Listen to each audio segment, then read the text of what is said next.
ഭീകരവാദികൾ ഇന്ന് പല പേരുകളിലാണ് ലോകമെങ്ങും അറിയപ്പെടുന്നത്.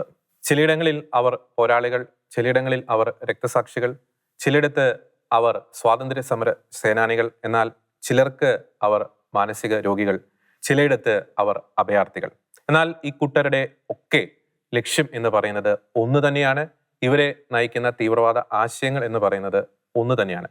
എന്തുകൊണ്ടാണ് ഇത്തരത്തിലുള്ള ഒരു പ്രവണത ലോകത്ത് വർദ്ധിച്ചു വരുന്നത്? തീവ്രവാദികൾക്ക്, ഭീകരർക്ക് വലിയൊരു ഫാൻ ബേസ് ഈ ഒരു കാലഘട്ടത്തിൽ ലോകത്ത് സൃഷ്ടിക്കപ്പെടുന്നത് എന്തുകൊണ്ടാണ്? ഒരു ഉദാഹരണം പറയുകയാണെങ്കിൽ, വളരെ അതിക്രൂരമായ, നീചമായ, പൈശാചികമായിട്ടുള്ള പ്രവർത്തികൾ ചെയ്ത ഹമാസിന് പോലും വാഴ്ത്തുപാട്ട് പാടുവാൻ ഇങ്ങ് കേരളത്തിൽ പോലും പല രാഷ്ട്രീയ നേതാക്കളും സാധാരണക്കാരായിട്ടുള്ള പലരും മത്സരിക്കുകയാണ്. എന്തുകൊണ്ടാണ് ഇത്തരത്തിലുള്ള ഒരു പ്രതിഭാസം സംഭവിക്കുന്നത്?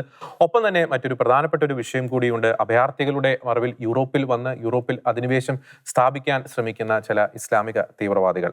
ഈ അഭയാർത്ഥികളുടെ രൂപത്തിൽ ഒരു നാടിനെ നശിപ്പിക്കുവാൻ വരുന്ന ആ ഒരു പ്രവണത തിരിച്ചറിഞ്ഞതുകൊണ്ടാകാം ഒരുപക്ഷെ ട്രംപ് തന്റെ ഭരണത്തിന്റെ ആദ്യ നാളുകളിൽ തന്നെ അമേരിക്കൻ യൂണിവേഴ്സിറ്റികളിലൊക്കെ ഈ ഹമാസ് അനുകൂല മുദ്രാവാക്യം വിളിക്കുന്നവരെ പുറത്താക്കും, കർശന നടപടികൾ സ്വീകരിക്കും എന്ന എക്സിക്യൂട്ടീവ് ഓർഡറിൽ ഒപ്പിട്ടത്. ഈ സംഭവ വികാസങ്ങൾ നൽകുന്ന ഒരു സൂചനകൾ എന്തൊക്കെയാണ്? ജാഗ്രത പാലിക്കേണ്ട മേഖലകൾ ഏതൊക്കെയാണ്? ഈ വിഷയങ്ങളാണ് നിലപാട് എന്ന ഈ ഒരു പ്രോഗ്രാമിൽ ഇന്നത്തെ എപ്പിസോഡിൽ ഞങ്ങൾ ചർച്ച ചെയ്യാൻ ആഗ്രഹിക്കുന്നത്. ഞാൻ ജോർജി, എന്നോടൊപ്പമുള്ളത് റോസ് അരുൺ. നമ്മൾ ഇന്ന് ഈ ഒരു വിഷയം ഈ ഒരു എപ്പിസോഡിൽ ചർച്ചയ്ക്ക് എടുക്കാനുള്ള പ്രധാനപ്പെട്ട ഒരു കാരണം എന്ന് പറയുന്നത്, ഈ ഭീകരതയോടുള്ള ഒരു ലോകത്തിലെ പല വ്യക്തികളുടെയും അല്ലെങ്കിൽ വലിയൊരു വിഭാഗത്തിന്റെ ഒരു മനോഭാവത്തിൽ വന്നിരിക്കുന്ന ഒരു ആശങ്ക ജനിപ്പിക്കുന്ന ഒരു മാറ്റമാണ്. കുറെ വർഷങ്ങൾക്ക് മുമ്പ്, ഒരു 10-15 വർഷങ്ങൾക്കൊക്കെ മുമ്പ് നമ്മൾ എടുത്ത് നോക്കുകയാണെങ്കിൽ, ഒരു ഭീകരാക്രമണം ഉണ്ടായിക്കഴിഞ്ഞാൽ അത് ഒന്നടങ്കം അതിനെ അപലപിക്കുന്നു, അതിന് ഉത്തരവാദികളായവരെ പ്രതിക്കൂട്ടിൽ നിർത്തുന്നു, അത് ശക്തമായിട്ടും അവരെ ഭീകരർ എന്ന് വിളിക്കാനുള്ള ഒരു ആർജവം ലോകത്തിലെ അല്ലെങ്കിൽ ലോകരാഷ്ട്രങ്ങളിലെ, നമ്മുടെ നാട്ടിലായിക്കോട്ടെ, വലിയൊരു വിഭാഗത്തിനും അത്തരത്തിലുള്ളൊരു ആർജവം ഉണ്ടായിരുന്നു, അത്തരത്തിലുള്ള ശക്തമായിട്ടുള്ള നിലപാടുകൾ ഉണ്ടായിരുന്നു.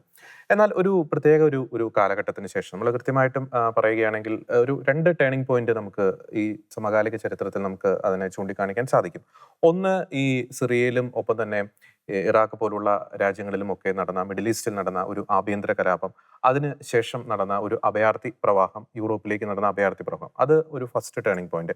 രണ്ടാമത്തെ ടേണിംഗ് പോയിന്റ് ആണ് ഈ 2023 ഒക്ടോബർ മാസം 7-ാം തീയതി ഹമാസ് ഭീകരർ ഇസ്രായേലിന് നേർക്ക് അഴിച്ചുവിട്ട ആ ഒരു ഭീകരാക്രമണം. അതിൽ ഏറ്റവും ഒരു നിർണായകമായിട്ടുള്ള ടേണിംഗ് പോയിന്റ് എന്ന് പറയുന്നത് ഈ ഒക്ടോബർ 7-ാം തീയതിയിലത്തെ ഭീകരാക്രമണം എന്ന് നമുക്ക് വിശേഷിപ്പിക്കാൻ സാധിക്കും. ഈ 2 ഇൻസിഡൻസിനും ശേഷം പലപ്പോഴും ഈ ഭീകരവാദികൾക്ക്, നമ്മൾ ഈ സാമൂഹ്യ മാധ്യമങ്ങളിലൊക്കെ, ഈ ട്രോളുകളിലൊക്കെ കാണുന്ന ഒരു വാക്കാണ്, ഈ ഫ്രീക്ക് പേരുകളിലാണ് ഇപ്പോൾ ഭീകരരൊക്കെ അറിയപ്പെടുന്നത്. അതായത് മാനസിക രോഗികൾ, അല്ലെങ്കിൽ സ്വാതന്ത്ര്യ സമര സേനാനികൾ, അല്ലെങ്കിൽ പോരാളികൾ എന്നൊക്കെയുള്ള രീതിയിൽ പലപ്പോഴും ഈ ലോകത്ത് ഈ മാനസിക ആരോഗ്യ രംഗത്ത് ഇത്രയധികം സാധ്യതകളുണ്ട് എന്ന് ഈ ഇസ്ലാമിക തീവ്രവാദം ശക്തിപ്പെട്ടതിന് ശേഷമാണ് പലർക്കും മനസ്സിലായി തുടങ്ങിയത്. കാരണം എന്ത് ഭീകരാക്രമണം നടത്തിയാലും ആ ചെയ്ത വ്യക്തി മാനസിക രോഗമുള്ള ആളാണ്, അല്ലെങ്കിൽ മാനസികമായിട്ട് പ്രശ്നമുള്ള ആളാണ് എന്ന് വരുത്തി തീർക്കുന്ന രീതിയിലേക്കാണ് കാര്യങ്ങൾ പോകുന്നത്. നമുക്കറിയാം, ജർമ്മനിയിൽ നടന്ന, ഈ കഴിഞ്ഞ ദിവസം നടന്ന ആക്രമണം, അതിൽ ഈ കഴിഞ്ഞ ജൂൺ മുതൽ ഇന്നലെ വരെ നടന്ന ആ കാലഘട്ടത്തെ എടുത്ത് പരിശോധിച്ച് നോക്കുമ്പോൾ 4 പ്രധാനപ്പെട്ട ഭീകരാക്രമണങ്ങളാണ് അവിടെ അരങ്ങേറിയത്. ജൂണിൽ നടന്ന ഭീകരാക്രമണത്തിന്റെ ഉത്തരവാദിത്വം ഒരു അഫ്ഗാൻ അഭയാർത്ഥിക്കാണ്. ഓഗസ്റ്റിൽ നടന്ന ഭീകരാക്രമണത്തിന്റെ ഉത്തരവാദിത്വം ഒരു സിറിയൻ അഭയാർത്ഥിക്കാണ്. ഡിസംബറിൽ നടന്ന ഭീകരാക്രമണത്തിന്റെ ഉത്തരവാദിത്വം ഒരു സൗദി അഭയാർത്ഥിക്കാണ്. ഇന്നലെ നടന്ന ഭീകരാക്രമണത്തിന്റെ ഉത്തരവാദിത്വം ഒരു അഫ്ഗാൻ അഭയാർത്ഥിക്കാണ്. ആ ആക്രമണത്തിൽ കൊല്ലപ്പെട്ടത് 2 വയസ്സുള്ള ഒരു പിഞ്ചു കുഞ്ഞു ഉൾപ്പെടെ ഒരു മുതിർന്ന വ്യക്തിയും അതിൻ്റെ അകത്ത് മരണപ്പെടുന്ന ഒരു അവസ്ഥയുണ്ടായി. അപ്പോൾ ഇതിൻ്റെ അകത്ത് ഇൻവോൾവ് ചെയ്തവരെ മാനസിക രോഗികളായിട്ട് ചിത്രീകരിക്കുന്ന ഒരു സ്ഥിതിവിശേഷം, അത് ജർമ്മനിയിൽ മാത്രമല്ലെങ്കിൽ കേരളത്തിൽ നടന്ന പല ഇൻസിഡൻസും നമുക്ക് അത്തരത്തിലുള്ള ഒരു ചിത്രീകരണം നമുക്ക് കാണാൻ സാധിച്ചു. പിന്നീട് നമുക്കറിയാം, ഈ പോരാളികൾ എന്നുള്ള വാക്ക്, അല്ലെ സ്വാതന്ത്ര്യ സമര സേനാനികൾ എന്നുള്ളൊരു വാക്ക്, ഈ ഹമാസുമായി ബന്ധപ്പെട്ട് നമ്മൾ ഈ നിലപാട് ഈ ഒരു പ്രോഗ്രാം തന്നെ യൂട്യൂബിൽ അപ്ലോഡ് ചെയ്യുമ്പോൾ തന്നെ അതിൻ്റെ അടിയിൽ വരുന്ന കമന്റ്സ് തന്നെ ശ്രദ്ധിച്ചാൽ നമ്മൾ ഞെട്ടൽ ഉളവാക്കുന്ന കമന്റ്സ് ആണ്. ഈ കേരളത്തിൽ ഹമാസിന് ഇത്രയധികം ഫാൻസ് ഉണ്ടോ എന്നൊരു കാര്യം ആ കമന്റിൽ നിന്ന് നമുക്ക് മനസ്സിലാവും. ഹമാസ് പോലും വിചാരിച്ചാണല്ലോ കേരളത്തിൽ അവർക്ക് ഇത്രയും ആരാധകരുണ്ട് എന്നുള്ളൊരു, അത്തരത്തിലാണ് കേരളത്തിൽ നിന്നുള്ള പല യൂസർ നെയിംസും അതിന്റെ മറവിൽ ഈ ഹമാസിന് ജയ് വിളിക്കുന്നു, അല്ലെങ്കിൽ അവരെ പോരാളികളാക്കുന്നു, സ്വാതന്ത്ര്യ സമര സേനാനികളാക്കുന്നു. അപ്പോൾ ആദ്യത്തെ ഒരു പോയിന്റിലേക്ക് പോകുമ്പോൾ നമുക്ക് ഈ പോരാളികൾ അല്ലെങ്കിൽ സ്വാതന്ത്ര്യ സമര സേനാനികൾ ആ ഒരു ആംഗിളിലേക്ക് ആദ്യത്തെ ചർച്ചയുടെ ഒരു ഡയറക്ഷൻ കൊണ്ടുപോകാമെന്ന് എനിക്ക് തോന്നുന്നു. ഈ ഹമാസ് നടത്തിയ ക്രൂരത വീണ്ടും നമ്മൾ വർണ്ണിക്കേണ്ട ആവശ്യമില്ല. സമാനതകളില്ലാത്ത ക്രൂരതയാണ്. വന്യമൃഗങ്ങളെ അല്ലെങ്കിൽ പിശാചുകളെ പോലും ലജ്ജിപ്പിക്കുന്ന രീതിയിലുള്ള ക്രൂരതകളാണ് അവർ ഒക്ടോബർ 7-ാം തീയതിയും തുടർന്ന് ഇങ്ങോട്ടും അഴിച്ചുവിട്ടുകൊണ്ടിരിക്കുന്നത്. പക്ഷെ എന്നിട്ടും എന്തുകൊണ്ടാണ് കേരളത്തിൽ അവർക്ക് ഇത്രയധികം ഫാൻ ബേസ്? അതായത് ഇത് ഇസ്രായേൽ അർഹിച്ചതാണ്, ഇസ്രായേൽ എന്നവർക്ക് ഇത് തന്നെ ചെയ്യണം, അവർ ചെയ്തതിൽ യാതൊരു തെറ്റുമില്ല, ക്രൂരതയില്ല, അവർ പോരാളികളാണ്, മനുഷ്യസ്നേഹികളാണ്, മനുഷ്യത്വമുള്ളവരാണ്, അങ്ങനെ അനവധി വാഴ്ത്തുപാട്ടുകൾ. എന്തുകൊണ്ടാണ് അരുൺ അങ്ങനെ സംഭവിക്കുന്നത്? ജോർജ്, ഇവിടെ തീവ്രവാദികളെ പ്രതിരോധത്തിലാകുമ്പോൾ ഉപയോഗിക്കുന്ന 2 പദങ്ങളാണ് ജോർജ് ഇപ്പോൾ സൂചിപ്പിച്ചത്. ഒന്ന്, മാനസിക രോഗി. എല്ലാ കാര്യങ്ങളും അതിൽ തന്നെ അവസാനിപ്പിക്കാൻ സാധിക്കുന്ന ഒരു പദമാണ് മാനസിക രോഗികൾ. കേരളത്തിലും കുറേ മാനസിക രോഗികളെ നമ്മൾ കണ്ടു. യൂറോപ്പിലാണെങ്കിൽ ഏത് ആക്രമണം നടത്തിയാലും അത് മാനസിക രോഗികളാണ്. അതായത് പ്രതിരോധിക്കാൻ പറ്റാത്ത ഏത് കേസാണോ, പൊതുസമൂഹത്തിൽ പ്രതിരോധിക്കാൻ പറ്റാത്ത ഏത് കേസാണോ, അതെല്ലാം മാനസിക രോഗികളായിട്ട് ചിത്രീകരിക്കും. പൊതുസമൂഹത്തിൽ വാഴ്ത്താൻ പറ്റുന്ന അല്ലെങ്കിൽ പ്രതിരോധിക്കാൻ പറ്റുന്ന കേസുകളെല്ലാം അതെല്ലാം സ്വാതന്ത്ര്യ സമരമോ അല്ലെങ്കിൽ ആ തീവ്രവാദികളുടെ ഒരു പ്രതിരോധ ശ്രമമായിട്ട് അതിനെ ലഘൂകരിക്കാനും അവർക്ക് സാധിക്കുന്നുണ്ട്. ഇപ്പോൾ ഈ അടുത്ത ദിവസങ്ങളിൽ അമേരിക്കയിലെ ഒരു സർവേ നടന്നു. ആ സർവേയിൽ ഞെട്ടിക്കുന്ന ഒരു വിവരമാണ് വന്നത്. അതായത് അമേരിക്കൻ ജനതയിൽ 5-ൽ 1 അവർ ഹമാസിനെ അനുകൂലിക്കുന്നു എന്നൊരു റിപ്പോർട്ടാണ് വന്നത്. നമുക്കറിയാം, മുസ്ലിം സമുദായത്തിൽപ്പെട്ടവരുടെ ശതമാനം നമുക്കറിയാം. പക്ഷേ അമേരിക്കൻ ജനതയിൽ ഭൂരിഭാഗവും ക്രിസ്ത്യൻസ് ആണ്. പക്ഷേ അവരിൽ 5-ൽ 1 എങ്ങനെ ഹമാസിനെ ന്യായീകരിക്കുന്നു? ഇവിടെയാണ് വലിയൊരു തക്കിയ, അല്ലെങ്കിൽ ഈ ജനത്തെ അല്ലെങ്കിൽ ലോകത്തെ മുഴുവൻ തെറ്റിദ്ധരിപ്പിക്കുന്ന ഒരുപാട് അജണ്ടകൾ ഇതിൻ്റെ പിന്നിൽ വർക്ക് ചെയ്യുന്നുണ്ട്. ജോർജ് നേരത്തെ സൂചിപ്പിച്ചു, നമ്മുടെ വീഡിയോയുടെ താഴെ വരുന്ന ഹമാസുമായിട്ട് ബന്ധപ്പെട്ട് ചെയ്യുന്ന വീഡിയോയുടെ താഴെ വരുന്ന കമൻറ്റുകളിൽ കൃത്യമായിട്ട് പറയുന്നുണ്ട്, ഞങ്ങൾ ഹമാസ് ഫാൻസാണ്, അല്ലെങ്കിൽ ഹമാസ് ഞങ്ങളുടെ ചങ്കാണ്. ഇങ്ങനെ എത്ര മനോഹരമായിട്ടാണ് അവർ ആ ഹമാസ് ചെയ്ത പ്രവർത്തികളെ അല്ലെങ്കിൽ അതിനെല്ലാം അവർ ന്യായീകരിച്ച്, അല്ലെങ്കിൽ ന്യായീകരിക്കുന്നതിനേക്കാൾ ഉപരിയായിട്ട് അതിനെ മഹത്വവൽക്കരിക്കുന്നു. ഇവിടെയാണ് വലിയൊരു അപകടം ഇരിക്കുന്നത്. ന്യായീകരണം തീർച്ചയായിട്ടും ഉണ്ടാവും. ഏത് തെറ്റ് ചെയ്താലും അതിനൊരു ന്യായീകരണം, ഒരാൾ മറ്റൊരാളെ കൊന്നു കഴിഞ്ഞാൽ തീർച്ചയായിട്ടും കൊലപാതകയ്ക്ക് ഒരു ന്യായീകരണ വാക്കുണ്ടായിരിക്കും. പക്ഷേ ഇവിടെ ന്യായീകരണമല്ല, അതൊരു മഹത്വവൽക്കരണമാണ് ഇവിടെ നടക്കുന്നത്. ഇപ്പോൾ നമ്മുടെ തന്നെ ഡിസ്കഷനിൽ പലതവണ നമ്മൾ ആവർത്തിച്ചാണ് ഈ ഒക്ടോബർ 7-ൽ എന്താണ് നടന്നത്. അപ്പോൾ നമ്മൾ ഒക്ടോബർ 7 പറയുമ്പോൾ അവർ പറയും, ഒക്ടോബർ 7 മുമ്പുള്ള കാര്യങ്ങൾ എന്തുകൊണ്ട് നിങ്ങൾ പറയുന്നില്ല? അപ്പോൾ നമ്മൾ ഒക്ടോബർ 7 മുമ്പ് നടന്ന പല കാര്യങ്ങളും പറഞ്ഞു. പക്ഷേ അപ്പോഴും അവരത് അംഗീകരിക്കാൻ തയ്യാറാവുന്നില്ല. അപ്പോൾ അവർ 1947 മുതലുള്ള കാര്യങ്ങളെ പറയുള്ളൂ, അതിന് പിന്നിലുള്ള കാര്യങ്ങൾ പറയില്ല. ഇനി അവർ പറയുന്ന അതേ 1947 തൊട്ട് തുടങ്ങുകയാണെങ്കിൽ, മറ്റു കാര്യങ്ങളെല്ലാം മാറ്റി വെച്ചിട്ട് തുടങ്ങുകയാണെങ്കിൽ പോലും 1947 ആരാണ് ഇസ്രായേലിനെ ആക്രമിച്ചത്? ഇസ്രായേലാണോ ആക്രമണം തുടങ്ങി വെച്ചത്? ഒരു കൃത്യമായൊരു 2 സ്റ്റേറ്റ് സൊല്യൂഷൻ UN കൊണ്ടുവന്നപ്പോൾ, ഇപ്പോഴും 2 സ്റ്റേറ്റ് സൊല്യൂഷൻ ആണല്ലോ ഇപ്പോഴും പറയുന്നത്. സ്വതന്ത്ര രാജ്യങ്ങൾ, 2 സ്വതന്ത്ര രാജ്യങ്ങളാണല്ലോ പൊതുസമൂഹത്തിൽ പറയുന്നത്. ഇസ്രായേലിനെ ഇല്ലാതാക്കുക എന്നുള്ളതാണ് അവരുടെ ലക്ഷ്യമെങ്കിലും പുറത്ത് പറയുന്നത് 2 സ്വതന്ത്ര രാജ്യങ്ങളാണ്. 1947 ഇസ്രായേലിനെതിരെ യുദ്ധം ചെയ്തത് അറബ് രാജ്യങ്ങൾ ഒന്നിച്ചാണ്. ഇസ്രായേൽ എന്ന് പറഞ്ഞാൽ കേരളത്തിനേക്കാൾ ചെറിയൊരു കൊച്ചു രാജ്യത്തെ രൂപം കൊണ്ട ദിവസം മുതൽ അവർക്കെതിരെ ആക്രമണം അഴിച്ചുവിട്ടത് അറബ് രാജ്യങ്ങളാണ്. ഈ അറബ് രാജ്യങ്ങളിലെ ജോർദാനും ഈജിപ്തുമാണ് വെസ്റ്റ് ബാങ്കും ഗാസയും വീതിച്ചെടുത്തത്. 1947 ശേഷം അവരുടെ കയ്യിലാണത്. പിന്നീട് 1967 സിക്സ് ഡേ വാർ ആരാണ് തുടങ്ങിയത്? ഇസ്രായേലിന് ചുറ്റും ടാങ്കുകളും യുദ്ധസാമഗ്രികളും എല്ലാം നിരത്തി വെച്ചിട്ട് ഈജിപ്ത് പ്രസിഡന്റ് പറഞ്ഞ വാക്കുകളുണ്ട്, ഇസ്രായേലിനെ ഞങ്ങൾ ഭൂമുഖത്ത് നിന്ന് ഇല്ലാതാക്കുന്നു. അതിനെ തുടർന്നുണ്ടായ യുദ്ധത്തിലാണ് ഇവർക്ക് ഈ വെസ്റ്റ് ബാങ്കും ഗാസയും ഒക്കെ ഇവരുടെ കയ്യിൽ നിന്ന് നഷ്ടപ്പെട്ടു പോയത്. ഇസ്രായേലല്ല യുദ്ധം ചെയ്തത്, ഇസ്രായേലിനെതിരെയാണ് ഇവർ യുദ്ധം ചെയ്യാൻ വന്നത്. വീണ്ടും 1973 ഈ നഷ്ടപ്പെട്ട സ്ഥലങ്ങൾ വീണ്ടെടുക്കാൻ വേണ്ടിയിട്ട് വീണ്ടും എല്ലാ അറബ് രാജ്യങ്ങളും ഒന്നിച്ചു നിന്ന് ഇസ്രായേൽ എന്ന് പറഞ്ഞ ആ കൊച്ചു രാജ്യത്തിനെതിരെ യുദ്ധം ചെയ്തു. അവിടെയും അവർ പരാജയപ്പെട്ടു. ഇങ്ങനെ യുദ്ധം ചെയ്ത് കയ്യിലുള്ളതെല്ലാം നഷ്ടപ്പെട്ടു പോയ അവസ്ഥയാണ് പാലസ്തീൻ ജനതയ്ക്കുള്ളത്. 1947 യുദ്ധത്തിൽ അടക്കം അവരാണ് യുദ്ധം ചെയ്തത്. പാലസ്തീൻ ജനത ഇസ്രായേൽ അവരായിരിക്കുന്ന പ്രദേശത്ത് വന്ന് അവർ യുദ്ധം ചെയ്ത് അവർക്ക് പലായനം ചെയ്യേണ്ടി വന്നു. എന്നാൽ ഇത്രയധികം യുദ്ധം നടന്നിട്ടും അവിടെ ഇപ്പോഴും 20%, അതായത് 5-ൽ 1 അറബ് വംശജരാണ് ഇസ്രായേലുള്ളത്. അവർക്ക് ഇസ്രായേലിനെ കുറിച്ച് എന്തെങ്കിലും പരാതി നമ്മൾ ആരെങ്കിലും കേട്ടിട്ടുണ്ടോ? ഇല്ല. അവർ സുഖമായിട്ട് അവിടെ ജീവിക്കുന്നു. പരാതി മുഴുവനുള്ളത് ഗാസയിലുള്ളവർക്കാണ്. വെസ്റ്റ് ബാങ്കിലുള്ളവർക്ക് പോലും പരാതിയില്ല. അങ്ങനെ ഇരിക്കുകയാണ് ഈ ഹമാസ് ഒക്ടോബർ 7 ആക്രമണം അഴിച്ചുവിടുന്നത്. കൃത്യമായ 2 വർഷത്തെ അവരുടെ കൃത്യമായ പ്ലാനിങ്, അതിനു മുമ്പേ അവർ പ്ലാനിങ് നടത്തിയിട്ടുണ്ടായിരിക്കാം.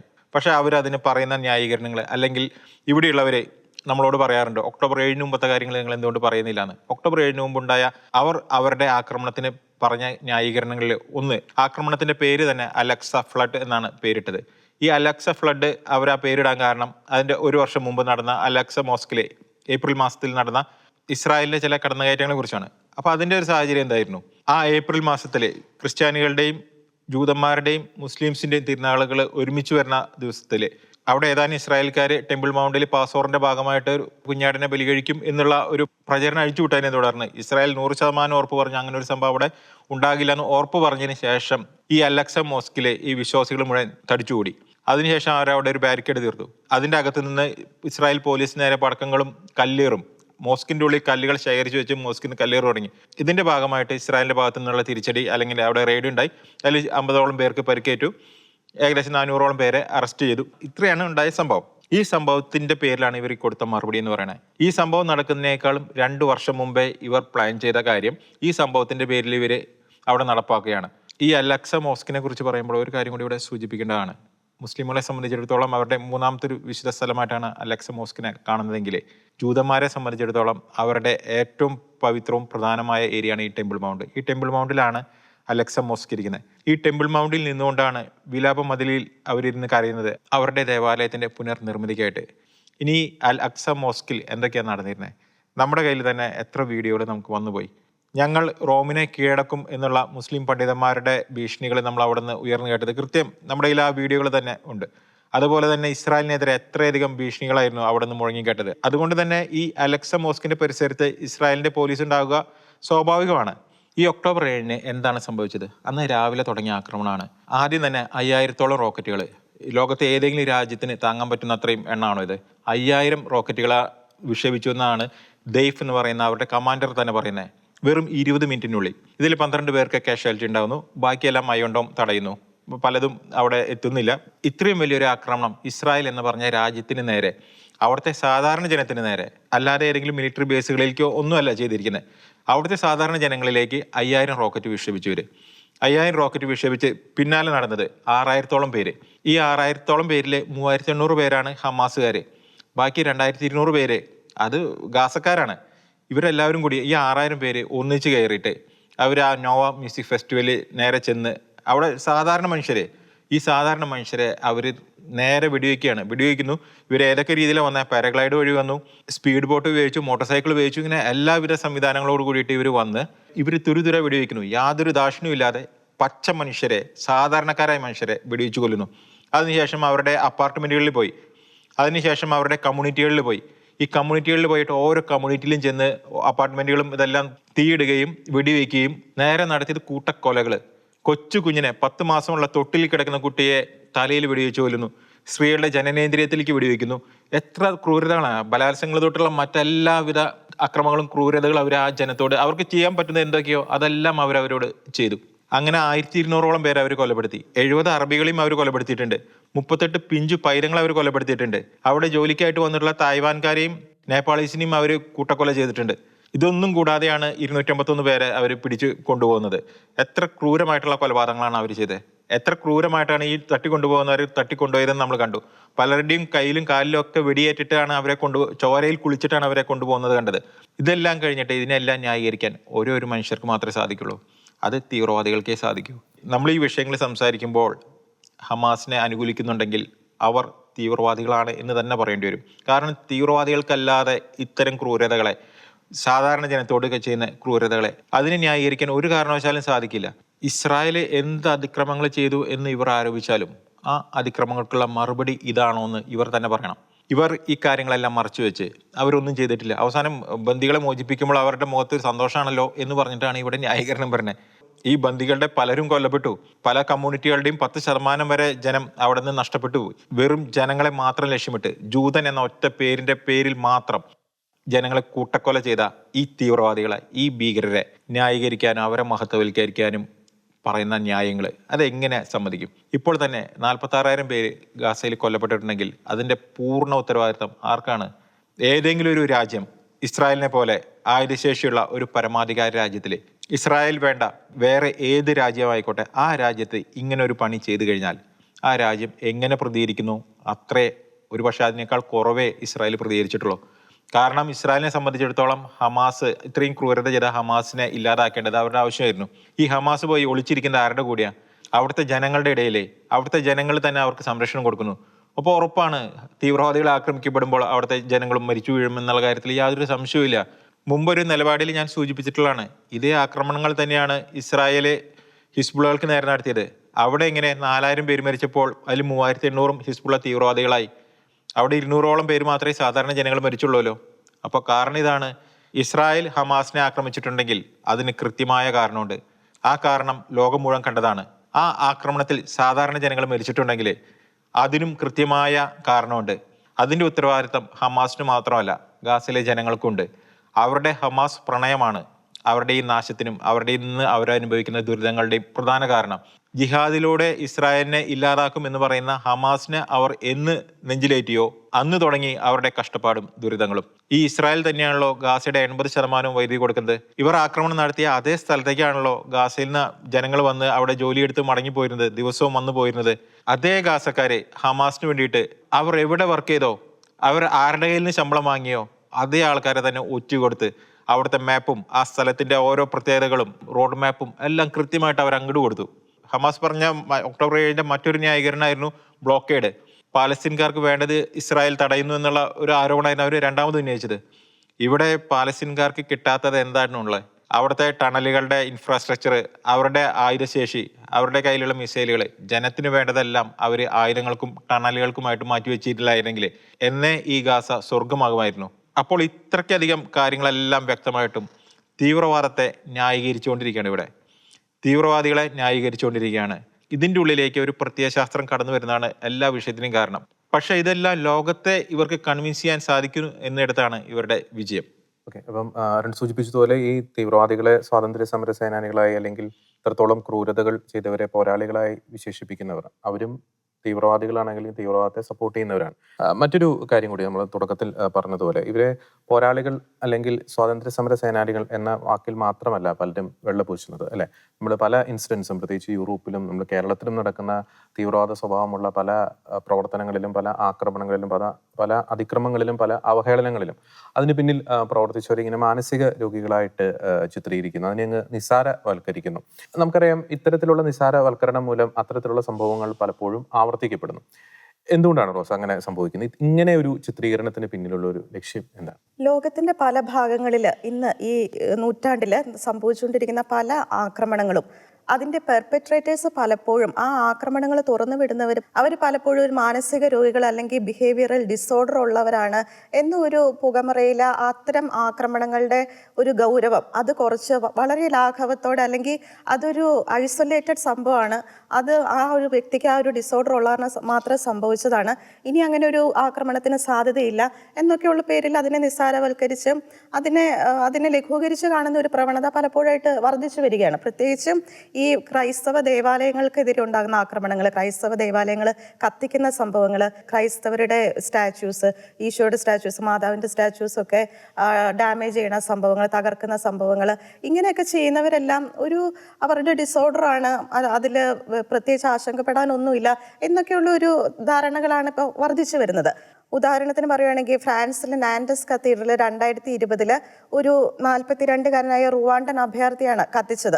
അപ്പോൾ അതിൻ്റെ ഒരു കേസിൻ്റെ വിധി വരുന്നത് 2023 വരുന്നത്. ആൾക്ക് മാനസിക രോഗം ഉണ്ടായിരുന്നു എന്നുള്ള ഒരു റീസണാണ് അവിടെ വന്നത്. അവിടെ 4 വർഷത്തെ ഒരു തടവിനാണ് ആളെ ശിക്ഷിക്കുന്നത്. പക്ഷേ ഈ 2023 വിധി വരുന്നതിന് മുൻപ് തന്നെ 2021 ഇയാൾ തന്നെ ഒരു വൈദികനെ കൊലപ്പെടുത്തുകയുണ്ടായി. അപ്പോൾ അതും ഒരു ഡിസോർഡർ, ആളുടെ മാനസിക ഇൻസ്റ്റെബിലിറ്റിയാണ് അതിന് കാരണം എന്ന് പറഞ്ഞ് 2020 ആളുടെ ആ ഒരു ശിക്ഷ ലഘൂകരിച്ച് അല്ലെങ്കിൽ അതിനെ നിസ്സാരമായി കണ്ടു. അതങ്ങനെ കണ്ടില്ലായിരുന്നുവെങ്കിൽ 2021 ഈ വൈദികന് ജീവൻ നഷ്ടപ്പെടില്ലായിരുന്നു. ഇതുപോലെയാണ് പല സംഭവങ്ങളും, അത് നിസ്സാരവൽക്കരിക്കപ്പെട്ട അവർ അതേ കുറ്റം ആവർത്തിക്കുകയാണ്.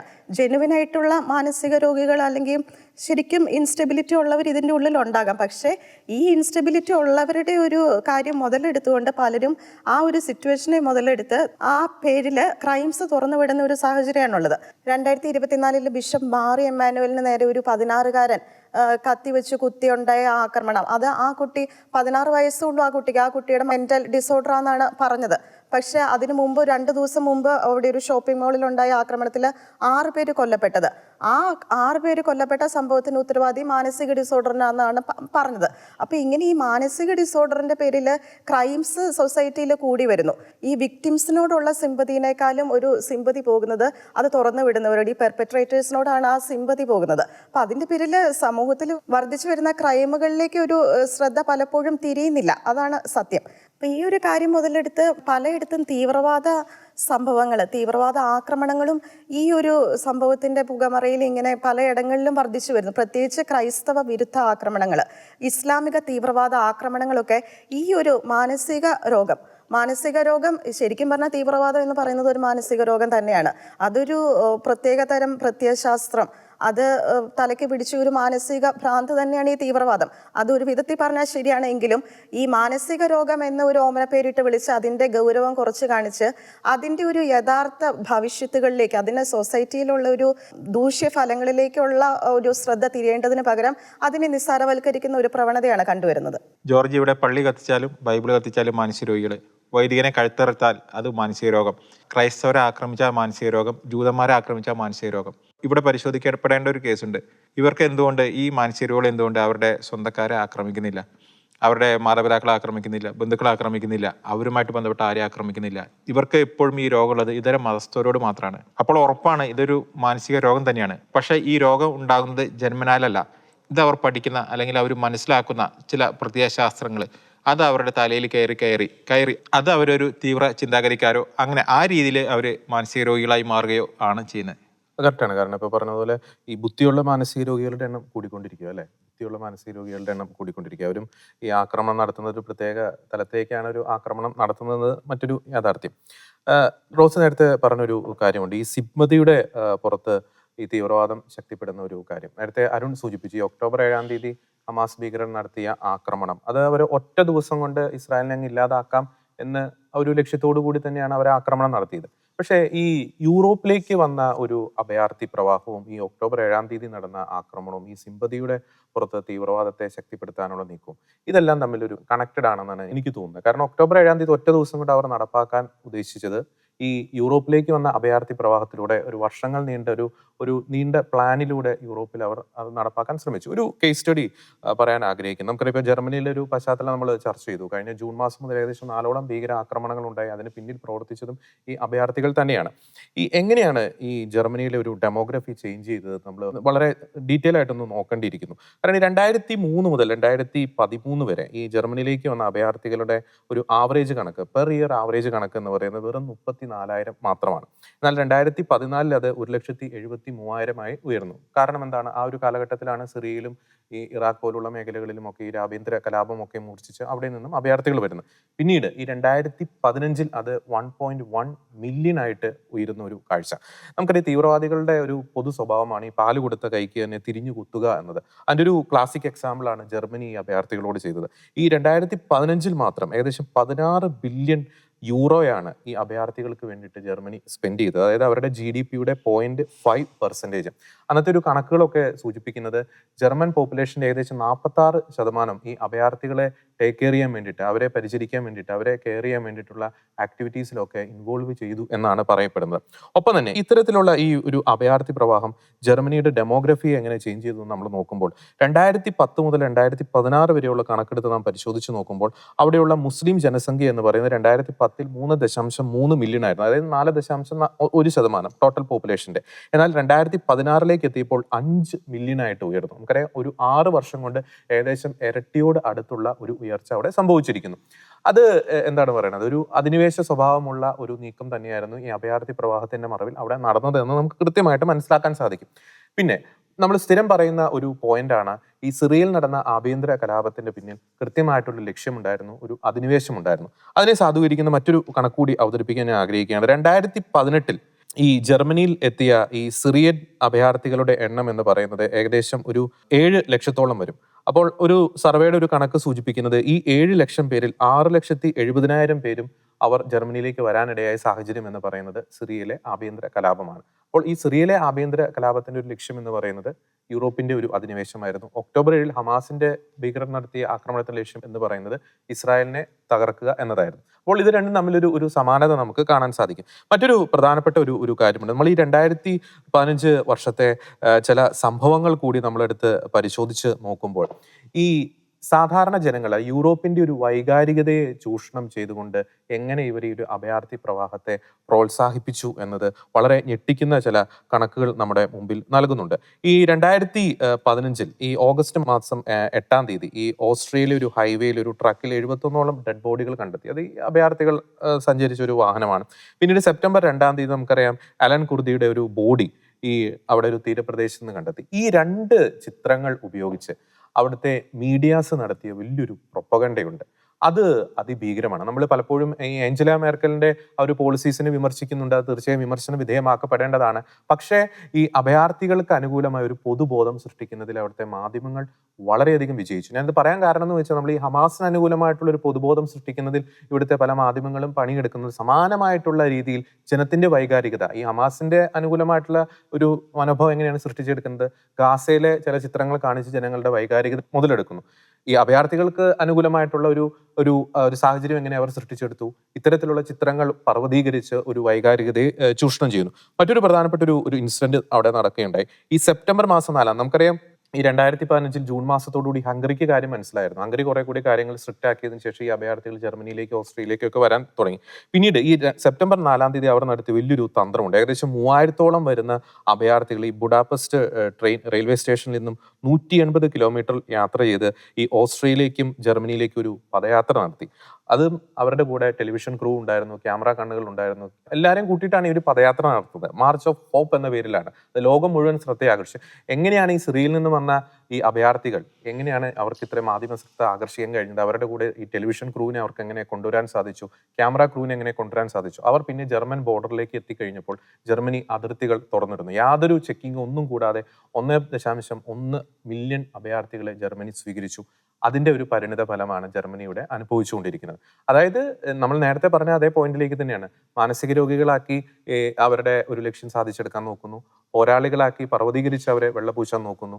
ഈ ഒരു സിമ്പതൈസർ, ഒരു സിമ്പതി ജനിപ്പിച്ചുകൊണ്ട് തങ്ങൾ ആഗ്രഹിക്കുന്ന പ്രദേശങ്ങളിൽ ഒരു അധിനിവേശം സ്ഥാപിച്ചെടുക്കാൻ നോക്കുന്നു. നമുക്കറിയാം, പഴയ കാലഘട്ടത്തിൽ ഈ വാളിന്റെയും ആക്രമണത്തിന്റെയും ഒക്കെ രൂപത്തിലാണെങ്കിൽ ഇന്ന് പലതിന്റെ രൂപത്തിലാണ്, ഈ മാനസിക രോഗിയുടെ രൂപത്തിൽ ഇത്തരത്തിലുള്ള ഒരു ഹ്യൂമൻ പരിവേഷം നൽകിക്കൊണ്ട് പോരാളികളാക്കി ചിത്രീകരിച്ചുകൊണ്ട് അതിൽ അവർ വിജയിക്കുന്നത് എന്ന് പറയുന്നത് ഈ മാധ്യമങ്ങളുടെ വലിയൊരു പങ്കുണ്ട്. മാധ്യമങ്ങൾ സൃഷ്ടിച്ചെടുക്കുന്ന പൊതുബോധം, സാമൂഹ്യ മാധ്യമങ്ങൾ സൃഷ്ടിച്ചെടുക്കുന്ന പൊതുബോധം, രാഷ്ട്രീയ നേതൃത്വങ്ങളെ അവർക്ക് സ്വാധീനിക്കാൻ സാധിക്കുന്നു. അത്തരത്തിൽ അവരുടെ ഒരു അധിനിവേശം അവർ നടപ്പാക്കും. ഇതാണ് ശരിക്കും സംഭവിച്ചുകൊണ്ടിരിക്കുന്നത്. അതുകൊണ്ട് തന്നെയാണ് തീവ്രവാദികൾക്ക് ഈ കാലഘട്ടത്തിൽ വലിയൊരു ഫാൻ ബേസ് പല രാജ്യങ്ങളിലും, കേരളത്തിൽ ഉൾപ്പെടെ, അത് വർദ്ധിക്കുന്നതിന്റെ ഒരു പ്രധാനപ്പെട്ട ഒരു കാരണം അതാണ്. ഭീകരവാദത്തെ ന്യായീകരിക്കുന്ന, തീവ്രവാദത്തെ ന്യായീകരിക്കുന്ന ഒരു പ്രവണത ഈ കാലഘട്ടത്തിൽ ലോകം മുഴുവൻ വർദ്ധിച്ച് വന്നുകൊണ്ടിരിക്കുകയാണ്. അത്തരമൊരു സാഹചര്യത്തിൽ ഒരുപക്ഷെ ഈ ഭീകരാക്രമണം ചെയ്യുന്നവരെക്കാൾ നാം ഏറ്റവും കൂടുതൽ ഭയക്കേണ്ടത് ഈ സാമൂഹ്യ മാധ്യമങ്ങളിലും ഒക്കെ മറഞ്ഞിരുന്നു കൊണ്ട് ഈ ഭീകരവാദത്തെ പ്രോത്സാഹിപ്പിക്കുന്നവരെയാണ്, അല്ലെങ്കിൽ തീവ്രവാദത്തിന് ജയ് വിളിക്കുന്നവരെയാണ്, തീവ്രവാദികളെ പോരാളികളായി ചിത്രീകരിക്കുന്നവരെയാണ്.